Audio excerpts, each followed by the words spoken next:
World Mysteries. We are about to unleash the biggest mysteries known to man. Genuinely baffling, and if you manage to solve any of them, leave a comment below.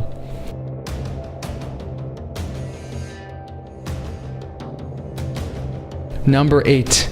The Enigma of the Voynich Manuscript.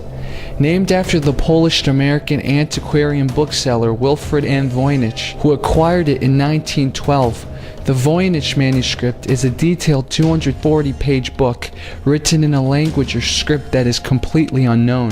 Its pages are also filled with colorful drawings of strange diagrams, odd events, and plants that do not seem to match any known species, adding to the intrigue of the document and the difficulty of deciphering it. The original author of the manuscript remains unknown, but carbon dating has revealed that its pages were made sometime between 1404 and 1438. It has been called the world's most mysterious manuscript. Theories abound about the origin and nature of the manuscript. Some believe it was meant to be a pharmacopoeia to address topics in medieval or early modern medicine. Many of the pictures of herbs and plants hint that it may have been some kind of textbook for an alchemist. The fact that many diagrams appear to be of astronomical origin, combined with the unidentifiable biological drawings, has even led some fanciful theorists to propose that the book may have an alien origin. One thing many theorists agree on is that the book is unlikely to be a hoax, given the amount of time, money, and detail that would have been required to make it.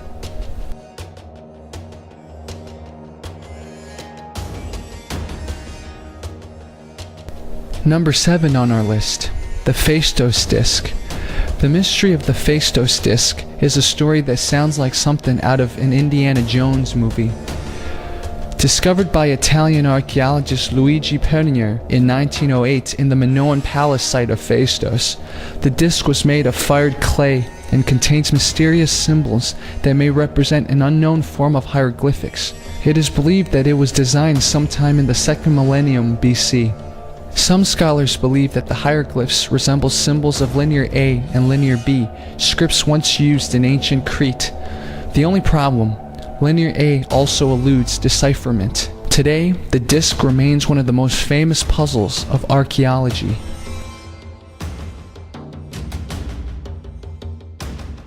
At number 6, the strange case of Tamam Shud.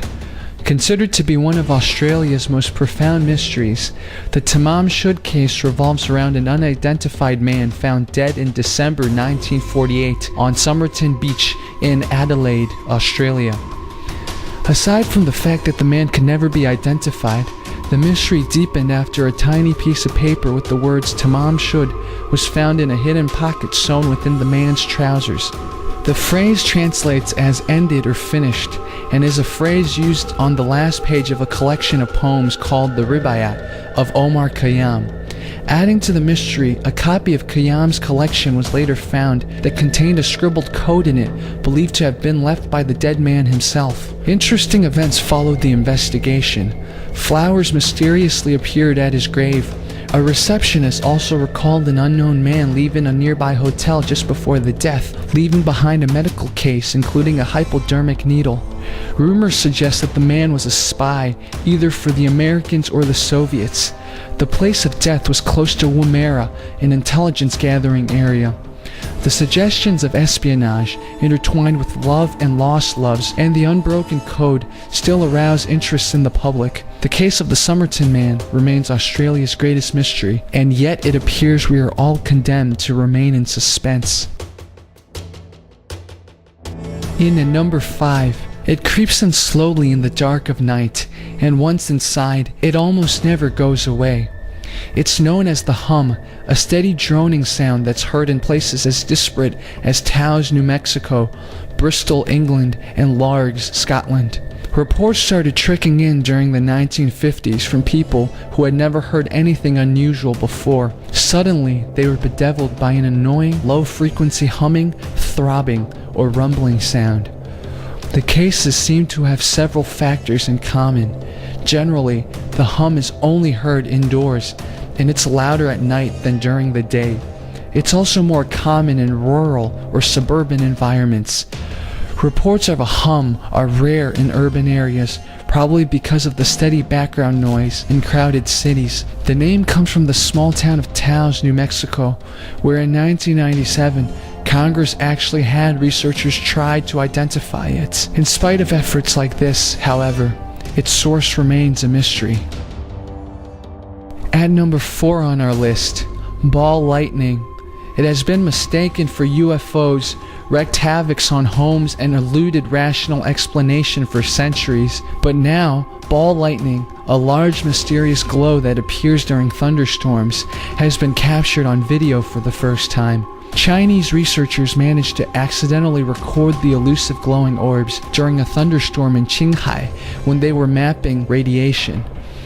Ball lightning has been reported to appear during thunderstorms as a glow ranging from the size of a golf ball to several meters across. There are a number of reports of such glows injuring or even killing people and setting buildings alight. In a letter to the Daily Mail in 1934, for instance, a reader described how he saw a large red-hot ball coming down from the sky. Quote, "It struck our house, cut the telephone wires, burnt the window frame, and then buried itself in a tub of water which was underneath." Until the 1960s, it was not widely believed to really exist. In August 2013, researchers at the U.S. Air Force Academy in Colorado made and photographed bright white plasmoid balls in their lab. The balls were generated from high-power electric sparks discharged by electrodes partly submerged on electrolyte solutions. Due to its rare and fleeting nature, it is proven almost impossible to study. The best documented case occurred in 1984 when ball lightning measured about 4 inches in diameter entered a Russian passenger aircraft and flew above the heads of the stunned passengers before leaving the plane almost noiselessly. At number 3, El Chupacabra. Over a decade ago, farmers in Calama, a mining town in the heart of Chile's harsh northern desert, awoke to find their goats and sheep dead in their pens. An unidentified predator had mutilated the animals' necks.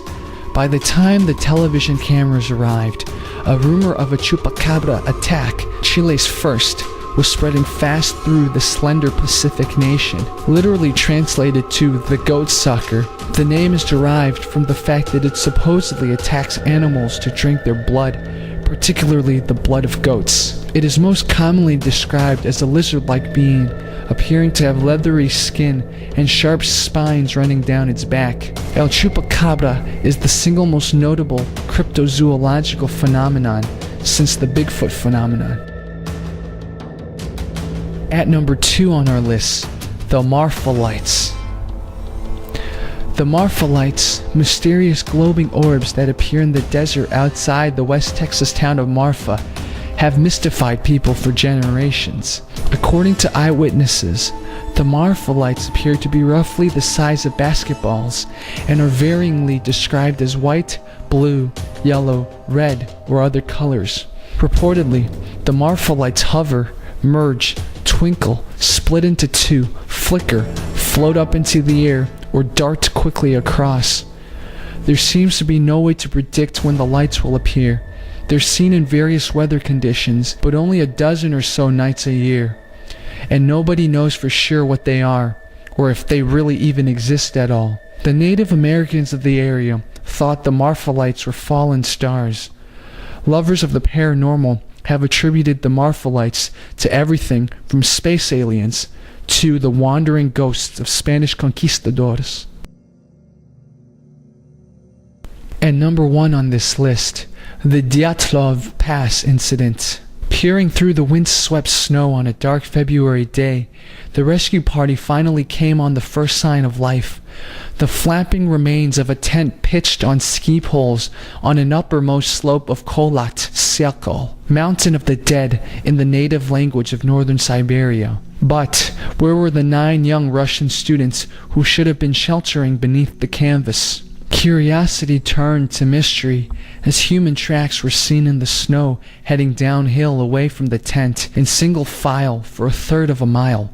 barefoot human tracks in temperatures of -24. And mystery became horror when an inspection of the tent showed its front flaps still buttoned tightly together, but huge knife slashes down the sides, through which the occupants apparently fled. Inside was like the Mary Celeste, with everything intact: warm clothes, waterproof jackets, blankets, and sweaters that could have been essential to survive in the Siberian winter, plus cameras, diaries, and cooking utensils, all apparently abandoned in a moment of madness. So began the story of what became known as the Dyatlov Pass incident, one that has baffled the world for more than half a century since whatever horrific tragedy overtook the Nine in February of 1959. They had been missing for almost a month after trekking out into the bleak wilderness of the Ural Mountains. 7 men and 2 women, all of them fit, hardy, and experienced hikers on what was supposed to be a short and invigorating break from their graduate studies. Haunting photographs from the film in their cameras show the happy and relaxed faces of good friends on an exhilarating adventure, capturing their journey on train, road, and on foot to this desolate area. They smile out fresh-faced and jolly from black and white snaps, rugged, healthy young people in the anoraks, +4s, waterproof galoshes, and gaiters of the day, oblivious to what fate has in store for them. When they failed to return, search parties went out with every expectation of finding at least some survivors, hopes that were soon dashed. The first bodies, frostbitten and frozen stiff, were discovered lying in the snow on flat land near a river, a mile from the tent, next to the remains of a long burnt-out fire. Around 350 yards away lay the corpse of Igor Dyatlov, the 23-year-old engineering student from Ural Polytechnic who had put the expedition together and was its leader. 2 months went by before the rest of the group were found under 15 feet of snow in a den they had desperately hollowed out for themselves before succumbing to the cold. Some of this group had broken bones and terrible internal injuries, but strangely, no external wounds, not even scratches on the skin. Stranger still, odd bits of their clothing contained higher than normal levels of radiation. Indeed, post-mortem examinations of all 9 bodies threw up a string of bewildering anomalies. Why were some fully clothed, but others nearly naked? Most disconcerting of all was one of the bodies, which was missing the tongue and eyes. What had gone on in those dark and dreadful hours on the Mountain of the Dead? What had caused 9 highly educated young adults to plunge panic-stricken into the sub-zero night to their deaths? The official Soviet investigator into the tragedy, Lev Ivanov, could find no answers.